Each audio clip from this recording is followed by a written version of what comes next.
حضرت حفصہ بنت عمر یعنی کہ حضرت عمر رضی اللہ تعالیٰ عنہ کی بیٹی حضرت حفصہ کو رسول اعظم صلی اللہ علیہ وسلم نے ایک طلاق دی۔ آپ سوچ رہے ہوں گے کہ رسول اللہ صلی اللہ علیہ وسلم نے طلاق دی۔ ہاں، نبی کریم صلی اللہ تعالی علیہ وسلم نے اپنی امت کی تعلیم کے خاطر حضرت حفصہ رضی اللہ تعالی عنہا کی مزاج کہ وہ انتہائی شدید مزاج کی مالکہ تھی۔ حضرت عمر کی بیٹی ہے۔ حضرت عمر وہ ہیں جن کا نام سن کر شیطان بھاگ جاتا ہے، تو ویسے شدید مزاج شخص کی بیٹی ہے حضرت حفصہ۔ بہت ہی زیادہ تیز چلا کرتی تھی۔ کسی موقع پر رسول اللہ صلی اللہ علیہ وسلم نے حضرت حفصہ رضی اللہ تعالی عنہا کے کسی عمل کو ناپسند فرمایا اور آقا علیہ الصلوۃ والسلام نے ایک طلاق حضرت حفصہ کو دے دی۔ تو اب سنیں، حضرت حفصہ رضی اللہ تعالی عنہا کو جب طلاق دی تو آپ کے ماموں، حضرت حفصہ کے ماموں حضرت حفصہ کے پاس تشریف لائے اور پوچھنے لگے کیا آپ کو رسول اللہ نے غیظ و غضب کی حالت میں طلاق دی؟ تو حضرت حفصہ فرماتی ہیں خدا کی قسم میں نے اس وقت رسول اللہ کو غیظ و غضب کی حالت میں نہیں دیکھا تھا۔ رسول اللہ نے غیظ اور غضب، آج کل جو طلاقیں ہوتی ہیں غصے کے عالم میں، سسر جی سے جھگڑا ہو گیا، ساس سے جھگڑا ہو گیا، طلاق ہو جا رہی ہے، سالیوں سے سالوں سے جھگڑا ہو گیا، طلاق بیوی کو دی جا رہی ہے، جھگڑا کسی اور سے ہوتا ہے، سزا کسی اور کو دی جا رہی ہے۔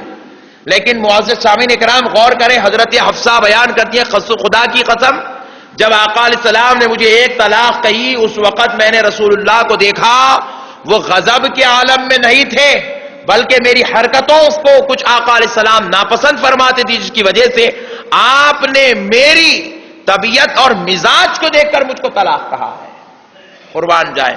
تو پھر آقا علیہ السلام بس ابھی ان کے ماموں یہ بات پوچھ ہی رہے ہیں، نبی پاک صلی اللہ تعالی علیہ وسلم حجرہ شریف میں تشریف لائے اور آقا علیہ السلام جب تشریف لائے تو نبی کریم صلی اللہ تعالی علیہ وسلم کو آقا علیہ السلام نے حضرت حفصہ اور ان کے ماموں جو وہاں ٹھہرے ہوئے تھے ان سے آقا علیہ السلام نے فرمایا کہ سنو، میرے پاس ابھی حضرت جبریل علیہ السلام تشریف لائے تھے اور انہوں نے مجھ سے کہا کہ یا رسول اللہ آپ حضرت حفصہ کو رجوع فرما لیں، یعنی کہ آپ نے جو ایک طلاق دی ہے آپ اس کو لوٹا لیں، آپ پھر سے ان کو آپ اپنے نکاح میں لے لیں، آپ اس طلاق کو واپس کر دیں۔ آقا علیہ السلام نے فرمایا حضرت جبریل کے کہنے پر میں نے وہ طلاق واپس لے لی، میں نے حضرت حفصہ کو رجوع کر لیا، پھر سے میں انہیں اپنے نکاح میں رکھ لیا، پھر سے وہ ان کو میں اپنی بیوی مان لیا۔ تو آقا علیہ السلام فرماتے ہیں مجھ سے جبریل نے یہ بھی کہا ہے یا رسول اللہ، اللہ فرماتا ہے حفصہ دنیا میں بھی آپ کی زوجہ ہے، آپ کے ساتھ رہے گی، اور جنت میں بھی اللہ نے ان کو آپ کی بیوی بنا کر رکھا ہے۔ حضرت حفصہ کو جنت میں بیوی بنا کر رکھا۔ اسی لیے فرمایا گیا کہ ہمارے پاس شریعت مطہرہ میں 3 طلاق کی اجازت ہے۔ 3 طلاق دینے پر طلاق قائم ہوتی ہے۔ کتنے طلاق دینے پر؟ 3 طلاق دینے پر طلاق قائم ہوتی ہے۔ اگر 1 طلاق دے کوئی شوہر تو پھر اپنی بیوی کو واپس اپنے نکاح میں لے سکتا ہے، 2 طلاق دینے کے باوجود بھی لے سکتا ہے، لیکن جب 3 طلاق دے دے تو رشتہ منقطع ہو جاتا ہے، پھر وہ اپنی بیوی کو اپنے لیے رجوع نہیں کر سکتا بلکہ پھر اس کا دوسرا نکاح ہو، پھر اس کے بعد رجوع کرنا پڑتا ہے، پھر سے نکاح کرنے کے بعد۔ الغرض معزز سامعین کرام، اس سے ایک بات یہ بھی معلوم ہو رہی ہے، آقا علیہ السلام نے امت کو تعلیم دیا کہ اگر تمہاری بیوی کی کوئی حرکتیں تمہیں ناپسند گزرے، کوئی انتہائی تمہیں تکلیف پہنچنے والی ہو یا کوئی تمہیں انتہائی اذیت پہنچ رہی ہو تو ایسی حالت میں ایک ساتھ 3 طلاق ہرگز نہ دو بلکہ 1 طلاق دو اور اس کو وجہ بتا دو کہ یہ وجہ سے میں تمہیں طلاق دے رہا ہوں، تاکہ اس کو سدھرنے کا موقع مل جائے، اور جب وہ سدھر جائے تو اس کو واپس لوٹا لو۔ اور 1 طلاق کی مدت فقہ حنفیہ میں 4 مہینے مقرر کی گئی ہے، 4 مہینے تک دوسری طلاق قائم نہیں ہوتی، اس کے اندر اس کو سدھرنے کا موقع دیا جائے۔ معزز سامعین کرام، قربان جائیں اسلام کی تعلیمات پر، قربان جائے رسول اللہ کے اخلاق پر۔ دیکھو ان میں ایک چیز تھی جس کی بنا پر میں نے طلاق دی، لیکن اللہ ان کی تائید کر رہا ہے کہ ہم ان کی فطرت کو بدل رہے ہیں، وہ جنت میں بھی تمہاری بیوی بن کر رہے گی۔ لہذا اے پیارے حبیب، آپ ان کو اپنی طرف پھر سے رجوع کر لیجئے، پھر سے لوٹا لیجئے۔ میں نے حضرت حفصہ کو پھر سے اپنے نکاح میں لوٹا لیا، یعنی کہ اپنے پاس اپنی بیوی بنا کر میں نے ان کو رکھ لیا۔ معزز سامعین کرام، قربان جائیں، آقا علیہ الصلوۃ والسلام کے طریقہ کار پر امت کو تعلیم دے رہے ہیں، لیکن ایسا نہیں ہے کہ بعض مقامات پر دیکھا جا رہا ہے بیچاری بعض لڑکیاں انتہائی جاہل گھرانوں میں پرورش پاتی ہے، انتہائی گندے گھرانوں میں ان کی تربیت ہوتی ہے، جہاں پر مکمل طور پر غیر اسلامی رسم و رواج کے مطابق زندگیاں گزاری جاتی ہے، اللہ کی نافرمانی، رسول اللہ صلی اللہ علیہ وسلم کی دشمنوں جیسی زندگیاں گزاری جا رہی ہے۔ ویسی لڑکیاں کسی دیندار گھر میں آ جاتی ہے اور اب اس کے بعد ان کو دینداری کی دعوت دی جاتی ہے، وہ ماننے کو تیار نہیں ہے، اچھائیاں ان کو بیان کی جاتی ہے، وہ سننے کو تیار نہیں ہے، نیکی کی باتیں ان کو سمجھائی جاتی ہے، وہ کرنے کو تیار نہیں ہے، الٹا اپنے سسرال والوں پر، اپنے شوہر پر وہ نئے انداز کے ظالمانہ کیسز مقدمے بک کرتی ہے اور ان کو لے جا کر گندے ماحول میں کورٹ اور کچہریوں کی گندی لت میں پھنسا دیتی ہے۔ معزز سامعین کرام، ایسے وقت میں جب معاملے داری انتہائی خراب ہو چکی ہو، جب عورت کا رہنا شوہر کو مکمل طور پر سمجھ میں نہ آ رہا ہو، تو ایسے وقت میں شریعت نے شوہر کو اجازت دی ہے کہ وہ اپنی بیوی سے قطع تعلق کر سکتا ہے، وہ اپنی بیوی کو سدھرنے کا موقع دیتے ہوئے قطع تعلق کر سکتا ہے۔ معزز سامعین کرام، لیکن ہاں شریعت مطہرہ نے، اللہ اور اس کے رسول نے اس بات کو سخت ناپسند فرمایا ہے کہ ایک ساتھ بیوی کو 3 طلاق دے دی جائے، ایک ساتھ 3 طلاق دے دی جائے، اللہ اور اس کے رسول نے اس کو ناپسند فرمایا۔ اور اگر کوئی شوہر ایک ساتھ 3 طلاق اپنی بیوی کو دے دے تو طلاق قائم ہو جاتی ہے، 3 طلاق قائم ہو جاتی ہے، بیوی مکمل طور پر نکاح سے نکل جاتی ہے۔ اس لیے معزز سامعین کرام، یاد رکھیں اس بات کو کہ اللہ اور اس کے رسول نے انتہائی نازک حالات میں، انتہائی گندے اور بیہودے قسم کے حالات میں بیوی کو چھوڑنے کی اجازت تو دی ہے، لیکن ایک ساتھ طلاق دینے کی اجازت نہیں دی، بلکہ اللہ اور اس کے رسول نے اسے ناپسند فرمایا، اس کو کراہت فرمایا۔ آقا علیہ السلام فرماتے ہیں، مجھے میری امت میں جو عمل سب سے زیادہ بدترین اور ناپسند نظر آتا ہے، جو مجھے سب سے زیادہ گندا اور بیہودہ لگتا ہے، وہ عمل ہے کوئی شوہر اپنی بیوی کو طلاق دے۔ آقا نے فرمایا سب سے زیادہ بدترین عمل کہ کوئی شوہر اپنی بیوی کو طلاق دے۔ پھر آئیے معزز سامعین کرام، آقا نامدار مدنی تاجدار رحمت للعالمین صلی اللہ تعالی علیہ وسلم فرماتے ہیں ایک اور مقام پر، یہ طبرانی شریف کی حدیث ہے، آقا علیہ الصلوۃ والسلام نے فرمایا، اس کو حضرت انس بن مالک رضی اللہ تعالی عنہ نے روایت کیا، فرماتے ہیں کہ حضرت حفصہ کو آقا علیہ السلام نے جب رجوع کر لیا تو حضرت حفصہ کو رجوع کرنے کے لیے حضرت جبریل تشریف لائے، آقا علیہ السلام سے عرض کرنے لگے، یا رسول اللہ، آپ کا رب فرماتا ہے کہ آپ حفصہ کو رجوع کر لیں، آپ حفصہ کو اپنے پاس لے لیں۔ آقا علیہ السلام، کیونکہ اللہ فرما رہا ہے کہ حفصہ بہت ہی زیادہ روزے رکھنے والی اور بہت ہی زیادہ راتوں میں نماز پڑھنے والی خاتون ہے، حد سے زیادہ روزے رکھتی تھی حضرت حفصہ، حضرت عمر کی بیٹی ہے، جلال والی بیٹی ہے، حد سے زیادہ روزے رکھتی تھی، اور حد سے زیادہ حضرت حفصہ راتوں میں قیام کرتی تھی۔ اسی ادا کو اللہ نے پسند فرما کر کہا، اے پیارے مصطفیٰ، آپ ان کو رجوع فرما لیں، آپ ان کو اپنے نکاح میں واپس لے لیں۔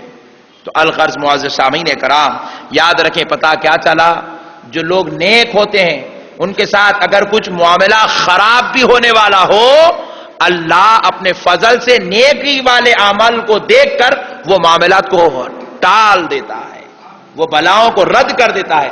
میں اس لیے یہ بات عرض کر رہا ہوں کیونکہ بعض لوگوں کا خیال ہے، ارے زیادہ نماز نہیں پڑھنا، بھیگ جاتے۔ بعض بوڑھے لوگوں کا خیال ہے، ارے جب تو مجھے ابھی بچی قرآن پڑھتے رہتی ہے، اس کے آنکھ پہ اثرات تو نہیں ہے۔ ارے نعوذ باللہ، قرآن پڑھنا اثرات کی علامت نہیں ہے۔ ارے قرآن پڑھنا اس بات کی علامت ہے، کوئی اثرات والا ہو اس کے بازو بیٹھ جائے، اس کے اثرات اتر جائیں گے انشاءاللہ۔ اکثر ہمارے پاس ماحول ہے، ارے یہ بچہ بہت نمازاں پڑھنا شروع کر دیا، اس کو جن کا سایہ ہو گیا کیا؟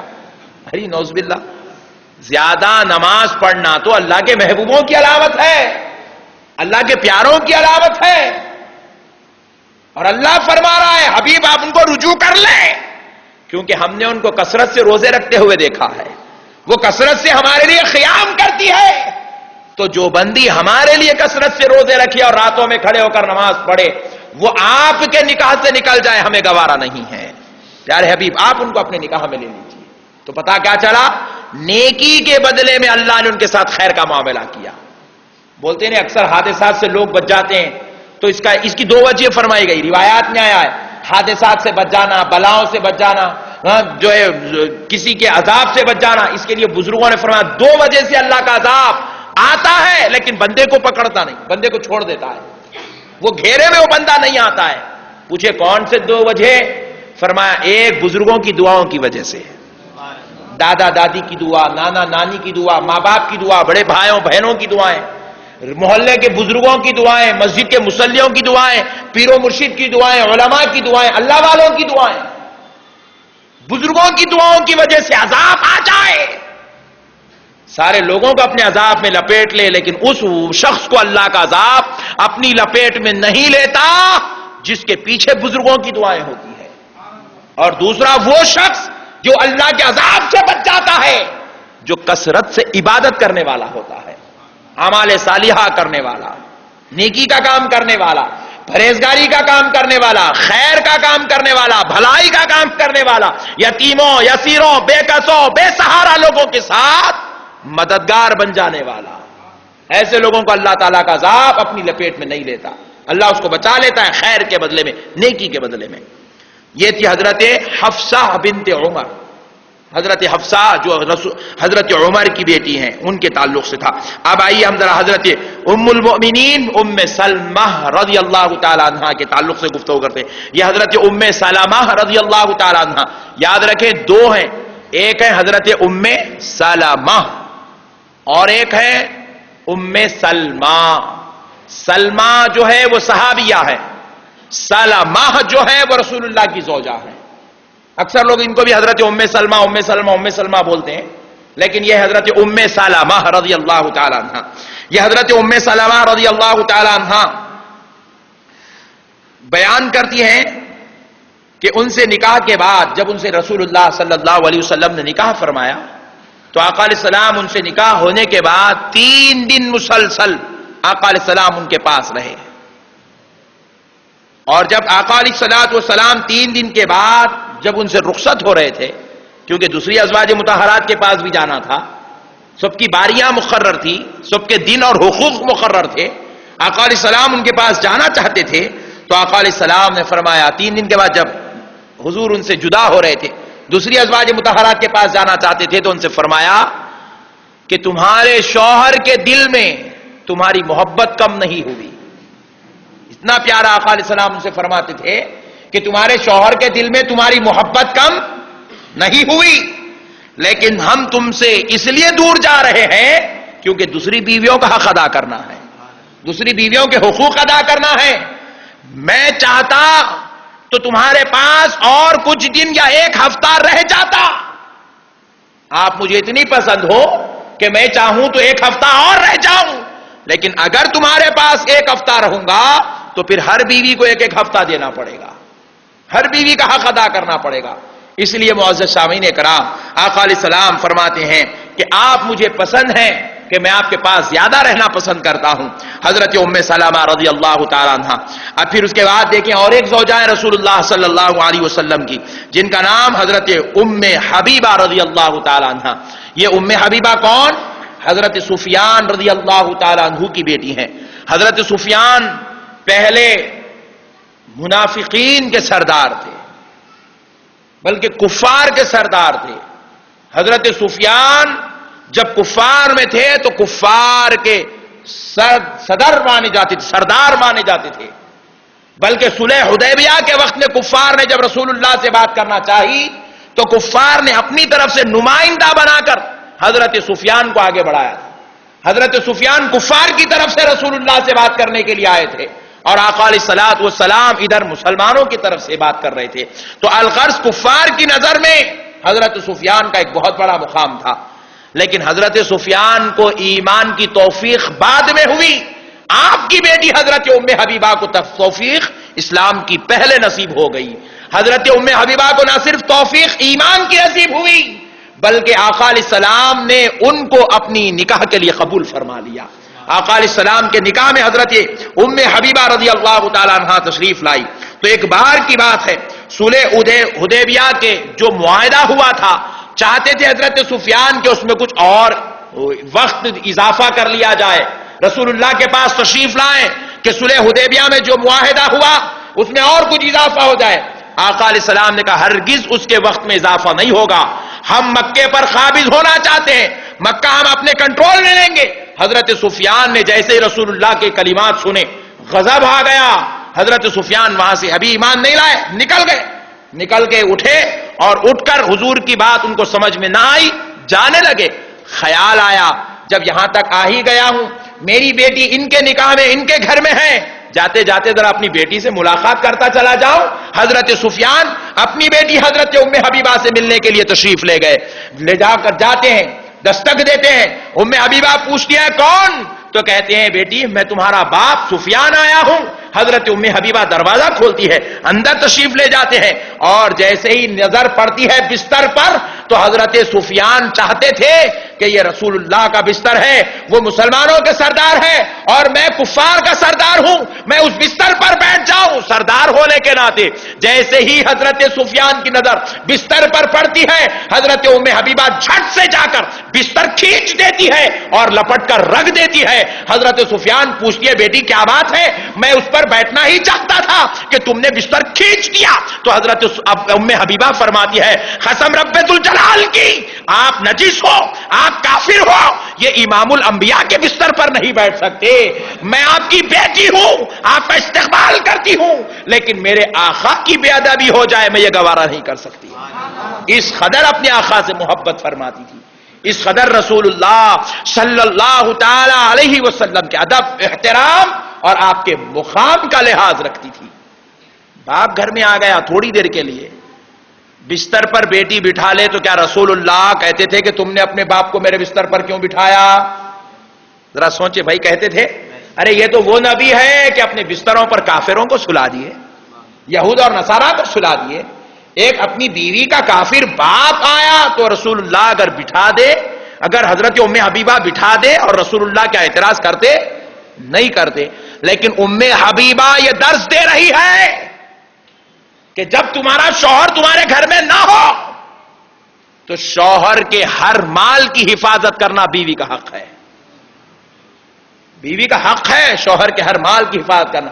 یہاں تک فرمایا گیا کہ اگر بیوی اپنے شوہر کے مال میں سے کچھ روپیہ اور پیسہ صدقہ و خیرات بھی کرنا چاہتی ہے تو اس وقت تک نہ کرے جب تک اپنے شوہر سے اجازت نہ لے لے. اللہ اکبر.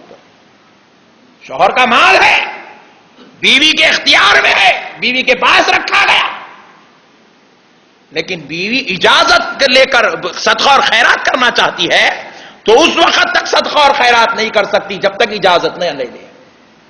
اتنا حق ہے شوہر کا. لیکن آج کل کی بیٹیوں پہ اللہ رحم کرے، شوہر سے جو اچھے معاملات ہوتے ہیں وہ کمرے کے اندر بند ہیں، جو بھی کٹھن معاملات ہو جاتے ہیں، سخت معاملات ہو جاتے ہیں، شدید معاملات ہو جاتے ہیں، وہ آتی ہیں اپنے ماں باپ کو سنا دیتی ہیں، اپنی بہنوں کو سنا دیتی ہیں، اپنے رشتہ داروں کو میرے شوہر نے مجھ سے ایسے کہا، میرے شوہر نے ایسا کہا، میرے شوہر نے ایسا کہا. نعوذ باللہ. جس کی وجہ سے آج مسلمانوں کے گھر برباد ہو رہے ہیں. اگر ایک بیوی اپنے شوہر کے مال، اپنے شوہر کا کلام، اپنے شوہر کی عزت کی حفاظت کرنے والی بن جائے تو پھر خدا کی قسم کسی گھر میں جھگڑا نہیں ہوگا، کسی گھر میں جھگڑا نہیں ہوگا. اور ماں باپ اپنی بیٹی کو یہ درس دے دیں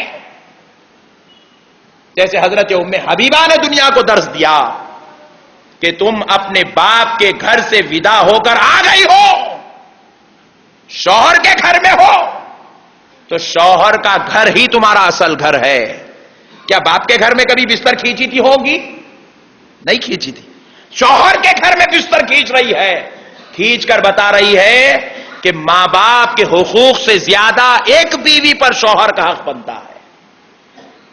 ایک بیوی پر پہلا حق اب شوہر کا ہے، بعد کا حق اب اس کے ماں باپ کا ہے۔ یاد رکھیں، یہ اسلام ہے، یہ قانون ہے۔ اس قانون کو آج ہم نے بھلا دیا۔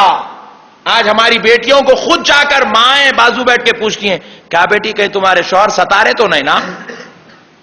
اب شیطان دل میں ڈالتا، اب 2-3 باتیں چھپا کے رکھ لی تھی بیچاری، بول دے شیطان دل میں ڈالتا، کھروچ کے خالہ آ کے پوچھ رہے ہیں، کیا اماں ساس اچھے ہیں تمہارے؟ نہیں، بدماش ہے۔ کیا اماں تمہارے سسرے اچھے ہیں؟ نہیں، سب بدماشی کر رہے ہیں بڑے میاں۔ کون شریف ہے جی دنیا میں؟ کون اچھا ہے دنیا میں؟ آپ بتائیں۔ جو ماں یا جو رشتہ دار اپنی بیٹی سے ایسا سوال کرتے ہیں، خدا کی قسم بروز محشر ان کا رب ان کو گرفت ملے گا۔ وہ اپنی بیٹی کے گھر کو اجاڑ رہے ہیں، وہ آج اپنے رشتہ داروں اور عزیزوں ہونے کا نعوذ باللہ غلط حق ادا کر رہے ہیں، جس کے بدلے میں ان کا رب ان سے ناراض بھی ہو سکتا ہے، اور اس گندی حرکتوں کی وجہ سے جو بیٹیوں کے گھر برباد ہو رہے ہیں، اس کی وجہ سے ان پہ اللہ کا عذاب بھی آ سکتا ہے۔ یہاں تک کہ فرمایا گیا، اگر کوئی بیٹی آ کر کوئی ایسی بات اپنے ماں باپ کے سامنے سنا دے جو انسانی فطرے اور تقاضے کے مطابق ہے، مثلا شوہر بیوی کو غصہ کر دیا، بیٹی آئی، میرے شوہر غصہ کرتے رہتے ہیں، غصہ کرتے نہیں، انسانی فطرت ہے، انسان غصہ نہیں کرے گا تو کیا کرے گا؟ انسان ہے اور غصہ نہ ہو، ایسا ہو نہیں سکتا۔ اگر شوہر غصہ کرتا ہے اور ماں باپ اپنی بیٹی کی تائید کرتے ہوئے اس کا بھی حساب اپنے داماد سے پوچھتے ہیں، تو یوں سمجھیں کہ وہ ماں باپ اپنی اولاد کی زندگیوں کو تباہ کر رہے ہیں۔ معزز سامعین کرام، اسی لیے حضرت ام حبیبہ نے درس دیا کہ تم ماں باپ کے گھر سے نکل گئی ہو، تم اپنے شوہر کے گھر آ گئی ہو، اور شوہر کے مال کا، شوہر کے گھر کا، شوہر کی عزت کا تم لحاظ رکھو، یہی تمہارا اسلام ہے، یہی تمہارا دین ہے۔ اور ایسا کرنے والی عورتوں کو، رات بھر نماز پڑھنے والی عورت کو جتنا ثواب ملتا ہے، شوہر کی عزت اور اس کے مقام کا لحاظ اور اس کے مال کی حفاظت کرنے والی عورت کو اللہ اس سے زیادہ ثواب عطا فرماتا ہے۔ معزز سامعین کرام، اب آئیں حضرت سودہ رضی اللہ تعالی عنہا۔ حضرت سودا رضی اللہ تعالی عنہ یہ حضور صلی اللہ علیہ وسلم کے نکاح میں حضرت خدیجۃ الکبریٰ کے بعد تشریف لائی۔ یہ بھی کافی بڑی عمر کی خاتون تھی، حتیٰ کہ آج کل ہم دیکھتے ہیں اگر کوئی شوہر جو ہے 2 بیویاں کر لے، ضرورت کے تحت کر لے یا خواہش کے تحت کر لے، خواہش کے تحت کر رہا ہے تو بیچارے کو احتیاط کرنا چاہیے، ضرورت کے تحت کر رہا ہے تو شریعت میں اجازت ہے، یا پہلی والی بیوی سے مکمل بند ہی نہیں رہی ہے، معاملہ داری خراب چل رہی ہے، اپنی معاملہ داری کو درست کرنے، اپنی زندگی کو بھلائی کی طرف لے جانے کر رہا ہے، تو اب ایسے لوگوں کے پاس جن کے پاس 2 بیویاں ہیں، ذرا قربان جائیں ازواج مطہرات نے ایسے گھر کے لیے کیا اصول دیا ہے، کیا اصول دیا ہے، قیامت کی صبح تک اس کی مثال نہیں مل سکتی۔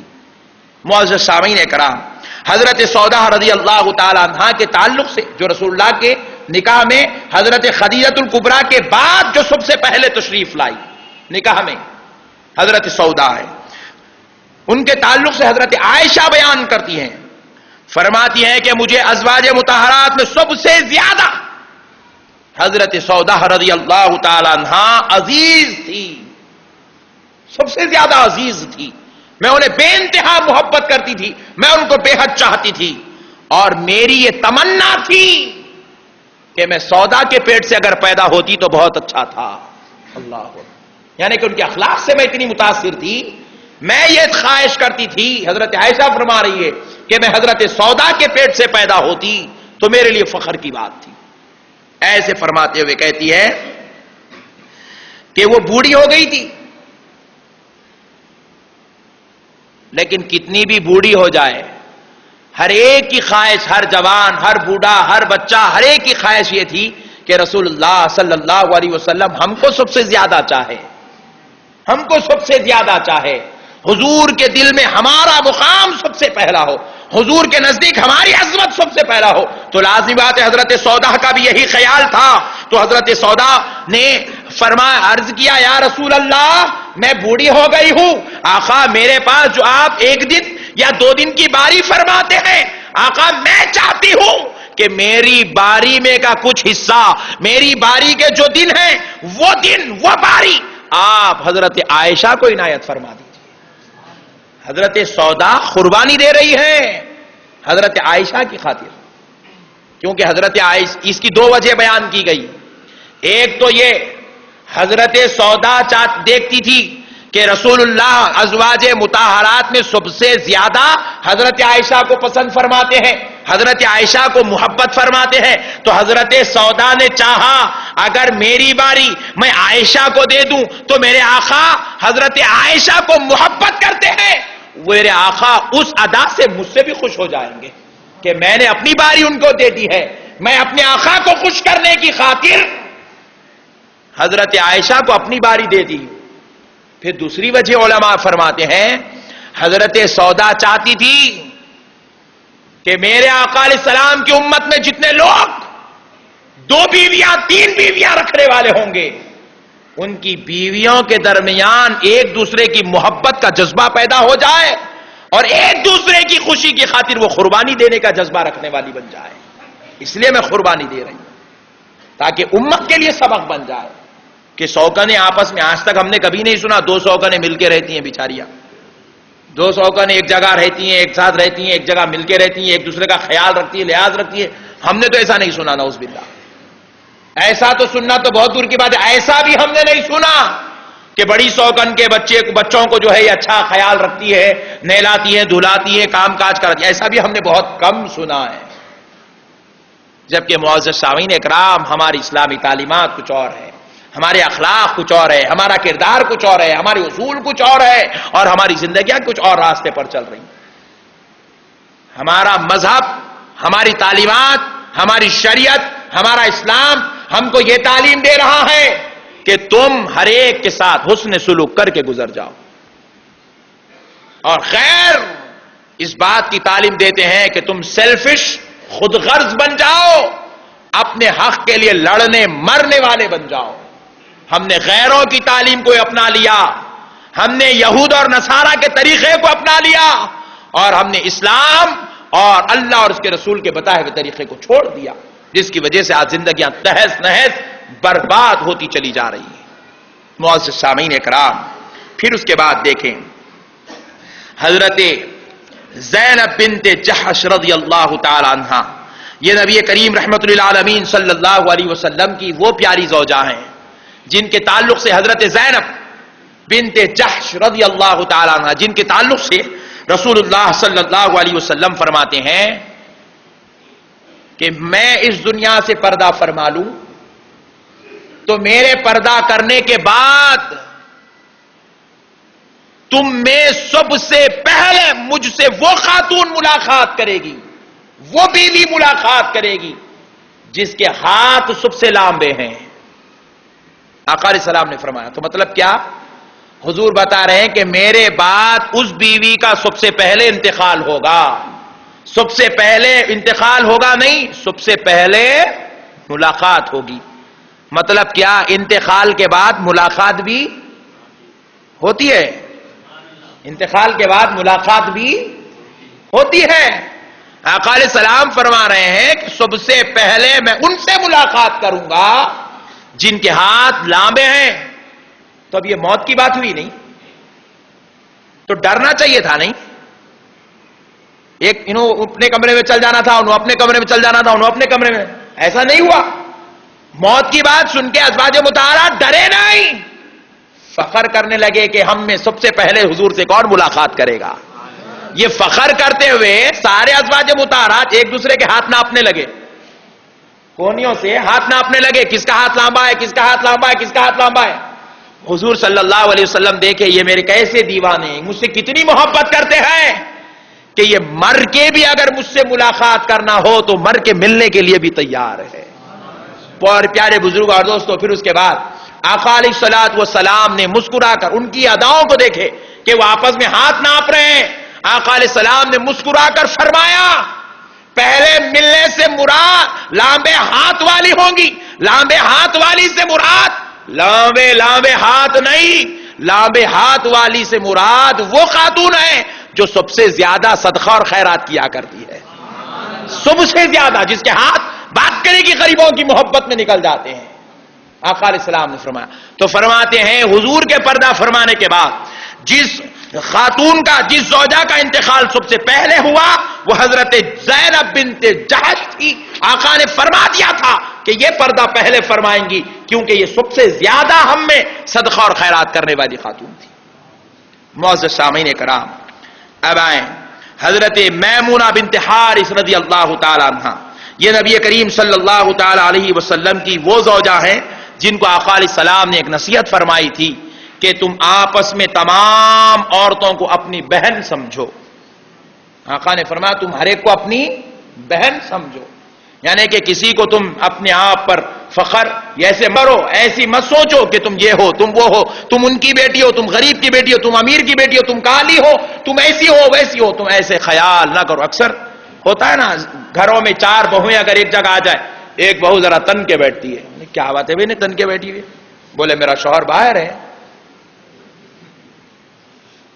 ایک بیٹی ہے، دوسری بہو ہے، انہیں اپنی جگہ زام سے رہ رہی ہے. پوچھے بھائی انہیں تن کے بیٹی ہے، اس کا شوہر باہر ہے، اس کو کیا ہوا؟ انہیں کیوں اکڑ اکڑ کے پھر رہی ہے؟ بولے وہ بہت بڑے امیر باپ کی بیٹی ہے. ارے یار جب بھی آئی یہی بہو کام کرتی رہتی ہے بیچاری، ہمیشہ یہی کام کرتی. کیوں؟ بولے اس کے باپ نے اس کو جہیز میں کچھ بھی نہیں دیا، یہ غریب گھرانے کی بیٹی ہے. سسرال والے بھی سب اسی کو کام پہ لگاتے ہیں اور ان لوگوں کی لپسٹک جنہیں سے جھڑنے بھی نہیں دیتے بیچاروں. پیارے بزرگ اور دوستو، نہیں، رسول اللہ اپنی بیوی سے فرما رہے ہیں کہ تم سب آپس میں بہنیں ہوں. جیسا ایک بہن دوسری بہن پہ فخر نہیں کر سکتی، ایک بہن دوسری بہن کو نیچے گرا کر نہیں دیکھ سکتی. آقا فرما رہے ہیں میمونہ تم بھی ہر مسلمان خاتون کو اپنی بہن سمجھ کر زندگی گزارو. اللہ اکبر. حالانکہ رشتہ کیا ہے؟ کائنات کی ہر بیٹی کی یہ ماں ہے، لیکن آقا علیہ السلام فرمانے تم بہن تصور کر کے زندگی گزارو تو زندگی کامیاب گزر جائے گی.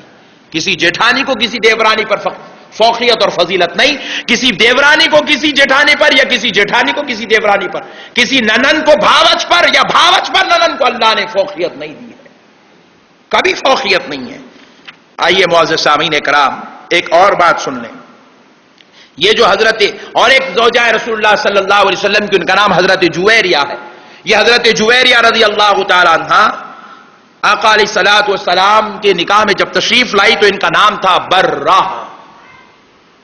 برہ کا مطلب ہوتا ہے نیکی، اور آقا علیہ الصلوۃ والسلام کے جب یہ نکاح میں تشریف لائی نام تھا برہ.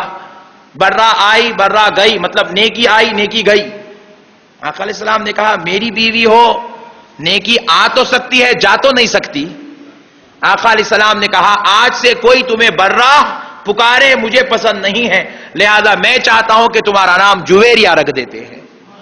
شوہر کو اجازت ہے وہ اپنی بیوی کا نام بدل کے رکھ سکتا ہے، اور اچھے نام رکھنا چاہیے. نہیں، بعض بچیوں کے نام ہیں امت الفاطمہ، فاطمہ کی باندی.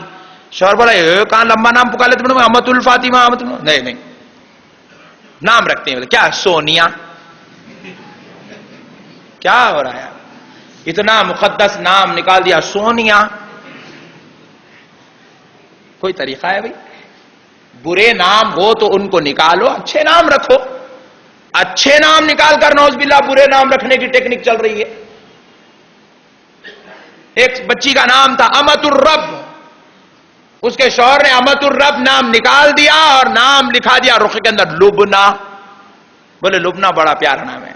آپ کو معنی نہیں معلوم اس لیے نہیں ہنس رہے آپ. لبنا مطلب دودھ پلانے والی اونٹنی. آپ کے گھر میں بھی لبنا ہو تو نام بدل لیں بھائی. لبنا کا مطلب ہے دودھ پلانے والی اونٹنی. باوا جان لڑکی کو پسند کر کے لائے نے بولا مجھے لڑکی نہیں اونٹنی چاہیے.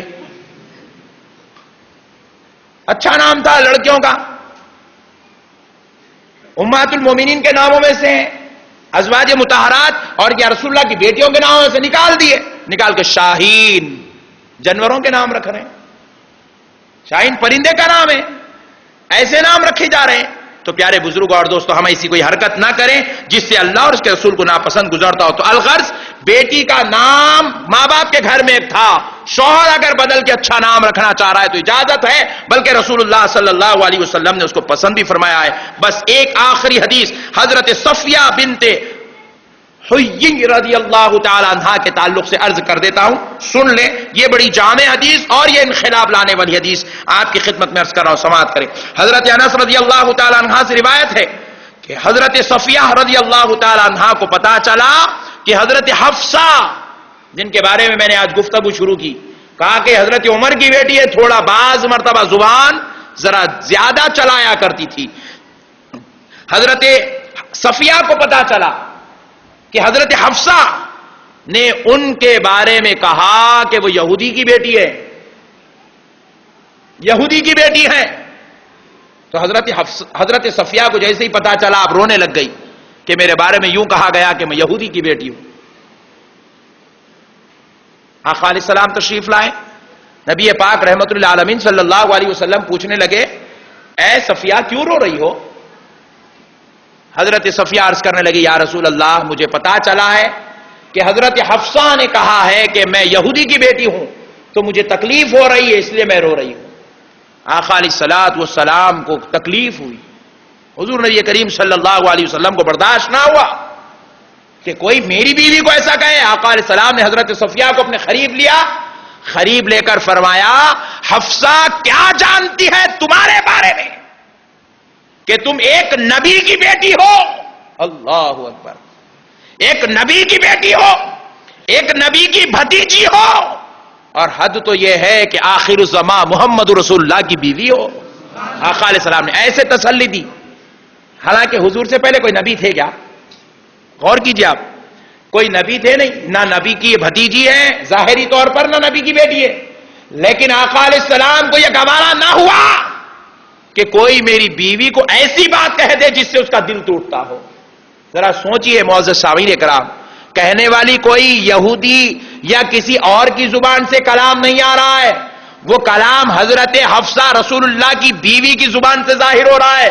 زوجہ رسول کہہ رہی ہے کہ حضرت صفیہ ایک یہودی کی بیٹی ہے، ظاہری اعتبار سے دیکھا جائے تو وہ یہودی کے گھر میں ہی پیدا ہوئی، یہودی کی ہی بیٹی ہے، لیکن آقا علیہ السلام اپنی بیوی کو تسلی دینے فرما رہے ہیں، کس بات کی طرف کہ تم جس باپ سے پیدا ہوئی دنیا نہیں جانتی کہ میں جانتا ہوں کہ تمہارے باپ داداؤں میں اوپر ایک ذات ہے جس کا نام حضرت ہارون علیہ السلام ہے، تم حضرت ہارون علیہ السلام کی اولاد میں سے ہو۔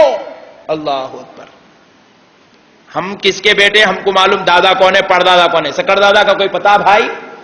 آقا کے علم غیب کا عالم دے کے حضور فرما رہے ہیں تم ہارون علیہ السلام کی بیٹیوں میں سے ہو، ان کی اولاد میں سے ہو، تم ہارون علیہ السلام کی اولاد ہو اور حضرت موسیٰ کی بھتیجی ہو اور میری بیوی ہو۔